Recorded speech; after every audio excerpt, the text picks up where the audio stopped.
Return of the Jedi.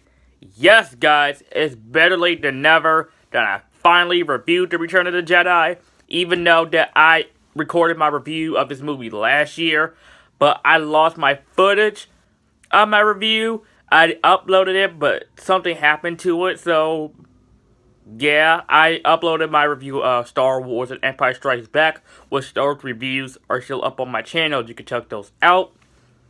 But I lost my footage last year, so I decided to say screw it. But now, since Rogue One is coming out tomorrow, I decided to finish this with reviewing The Return of the Jedi. Now, Return of the Jedi is the Star Wars film that people are pretty much on the fence about. Some people love this movie. Some people hate this movie. Some people are split on the movie. And there are some people who just think this movie is good. I personally love this movie and think it's just good. I love this movie. As a film, I do love the film. But compared to the other two films, like Star Wars and Empire Strikes Back, it's good. In Return of the Jedi, Han Solo is still frozen in carbonite. R2-D2 and C-3PO try to rescue him in Jabba's palace. And Jabba the Hutt, who we never seen in the original Star Wars. Ignore the special edition stuff. We've never seen Jabba. We never did. Ignore the special editions. In this film, Jabba the Hutt. Wow, this is a sluggish, slimy, disgusting, ugly-looking thing. This creature, this alien itself, like, ugh. He's like so freaking fugly. He's fugly. Jabba the Hutt is fugly.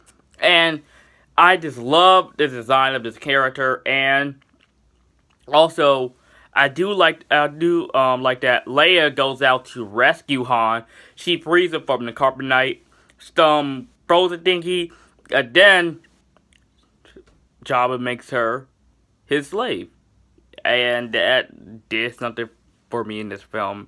Slave Leia, yeah, that did something for me. That did something for me. And I also do like the fact that Luke is a BA in this film. I do like the fact that Luke has matured in this film. He's come to his own. He wasn't a whiny brat like in the last two films. I like the fact that he's matured. He learned his lesson. I have a feeling that he's really becoming a Jedi Master. I do like that. I do like that. And I do like the fight scene with him. And his green lightsaber. His green lightsaber was awesome. That was awesome. That was BA. I was not expecting the green lightsaber to be in this film.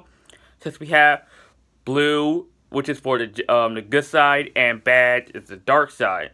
And green, that was awesome. I wasn't expecting green. So we got Alvin, Simon, and Theodore colors lightsabers. Okay. Okay, that's enough. No. Okay. The film, I gotta say that it's a little bit lighthearted compared to the first two movies. Even the first movie, which was more of a space adventure film, is darker compared to this movie. I do gotta say that this movie is the most lighthearted out of all the other Star Wars films. The first two, to be exact. But that doesn't make it a bad movie. But there are some things that I didn't like in this film. Like, first off, they killed off Boba Fett in a stupid way. I mean, Han Solo just at his rocket pack and just fell to the little hole. Boba Fett was an awesome character in Empire Strikes Back, and they just killed him off in a stupid way. Another death that was handled poorly in this film, Yoda. Yoda death in this film was just handled poorly. Yoda was another awesome character from Empire Strikes Back, which, guess what I think? Whoever was an awesome character from the last film, Empire Strikes Back, which is of course considered to be the best Star Wars film, debatable. And it's like, okay, we know everybody loves these characters from the best Star Wars film, Empire Strikes Back. Let's just have a crappy way to kill them off in Return of the Jedi. Ha ha ha. It's like, I mean, I get that he's over 900 years old and he's getting sick and then he dies. But they could have just thought of a better way to kill him off. Actually, I wouldn't even kill off Yoda in this film.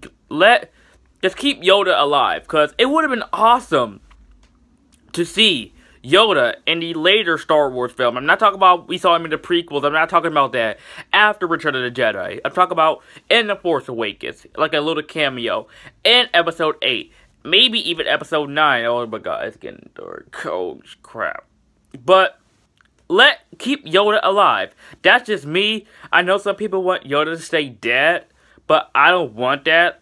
I don't want that. I get he's over 900 years old. I know that. But just keep him alive. That's just my opinion. Last, and most certainly not least, the freaking Ewoks. I hate these things. I hate these, Alright, enough of my negatives. Let's get to the positives. Darth Sidious. Oh my goodness. Darth Sidious in this film was this guy is even worse than Darth Vader. If you thought Darth Vader was bad, Darth Sidious is even worse in this film. I mean, of course, he is the Emperor. Of course, he is above Darth Vader. So Darth Vader is basically nothing compared to him. But Darth Vader is still an evil guy. But, I mean, with Star Wars films, they have so much good villains. They have good villains. And I really do think that Darth Sidious, I thought that they built him up in the previous film, because I remember in Empire Strikes Back we see like a holograph of Darth Sidious, but it's almost like a silhouette in a way. We don't really like see his face. We don't really see his face in Empire Strikes Back, but now we get a more up close and person view of Darth Sidious, and it's like, I don't want to talk to this guy. I don't.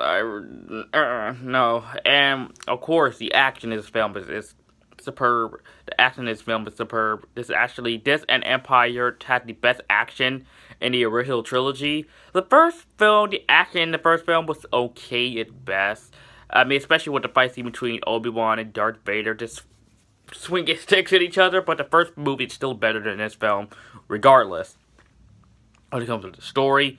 And this movie really, the score, of course, by John Williams is fantastic. Fantastic.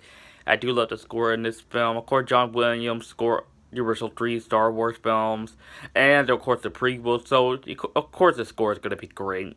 You already know that. And I do think that, and again, Luke has come to his own in this film. I do think that, the scene that Luke reveals to Leia that they're siblings, and that was it kind of reminded me of the scene in Empire Strikes Back when Leia kisses Luke, and yeah, that was kind of like an awkward scene for me. That was really awkward. That was like an awkward scene for me, since Luke reveals to Leia that they're siblings. And that was kind of weird, especially since Leia kissed Luke in Empire Strikes Back, which was just like, okay. Moving on. Yeah, this movie, Return of the Jedi, and also the final battle between Luke Skywalker and Darth Vader, and then Darth Sidious is just watching them. I mean, this is so intense. But still, the fight scene, the battle between Darth Vader and Luke Skywalker in Empire Strikes Back was much more intense fight than in this one. Because I already knew I had the feeling that Luke was going to win in this film anyway. But the fight scene was still intense. I was on the edge of my seat. And then, of course, at the same time, we had the battle at the Ewok planet. And then I love the scene. This movie had a lot of callbacks to Empire Strikes Back, especially with the Ewok planet, where the stormtrooper was about to shoot Han, and Leia had a gun out. And Han says, "I love you." Then Leia says, "I know." A callback to Empire Strikes Back when Han was about to be frozen in carbonite. When Leia says, "I love you," that Han says, "I know." And then Leia shoots a stormtrooper. And then we also had the scene where Darth Vader would just basically telling Luke that she would think about bringing Leia to the dark side. As Luke would just with full on rage, hitting him with his lightsaber, and then cuts off Darth Vader's right hand. And then a callback to Empire Strikes Back when Darth Vader cuts off Luke's right hand. Yes, I love how Star Wars films add a lot of callbacks, which makes these movies freaking great.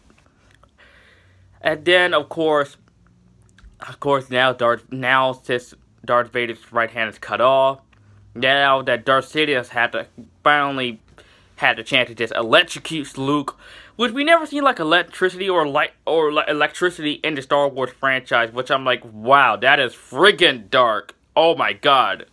Like, that was just, I was like, He was just electrocuting Luke, and the way Luke just yells out, "Father, help, help!" That Darth Vader just looks at Luke, he looks at Darth Sidious, he looks at Luke, he looks, even just looking back at both of them, then he grabs Sidious and just throws them off. And then, of course, if he has the Blu-ray, which I do in the back, Darth Vader yells out, "No!" Which I'm like, I'm getting Revenge of the Sith flashbacks. I'm getting Revenge of the Sith flashbacks. And then, of course, the scene where Darth Vader is now dying, and Luke just takes off his helmet, and then he's finally revealed Darth Vader's face, and he's all pale and burnt, just messed up, which really makes me feel sorry for the guy. It makes me feel sorry for the character, even though if you watch the prequels, Anakin is just a whiny brat. I actually kind of forgot that in the prequels, Anakin was like, "I hate ya! I hate sand!" A whiny brat. And the prequels, "Are you an angel?" Okay, let me stop. But it does make me feel sorry for the guy. It does make me feel sorry for him. And of course, the Death Star gets destroyed again. The good guys win this time, which was good. And then Luke cremates or burns Darth Vader's. And that was very sad seeing that he no longer has a father. And of course, there was a big celebration on the Ewok planet with Luke, Han, Leia, Chewie, R2, C-3PO, Lando, everybody, the Ewoks, had a big celebration. Then Luke then sees the ghost of Ben Kenobi, or Obi-Wan Kenobi, whatever you want to call him. Obi-Wan Kenobi, Yoda, and Anakin, or Darth Vader, which that was a very touching scene to me. That scene was just very touching.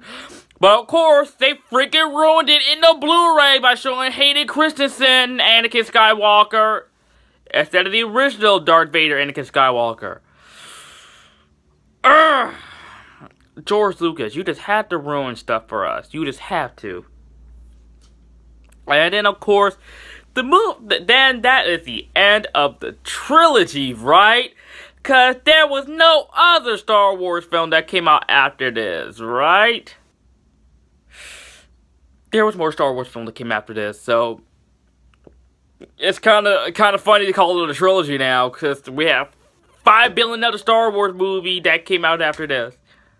And I'm going to give The Return of the Jedi an A-.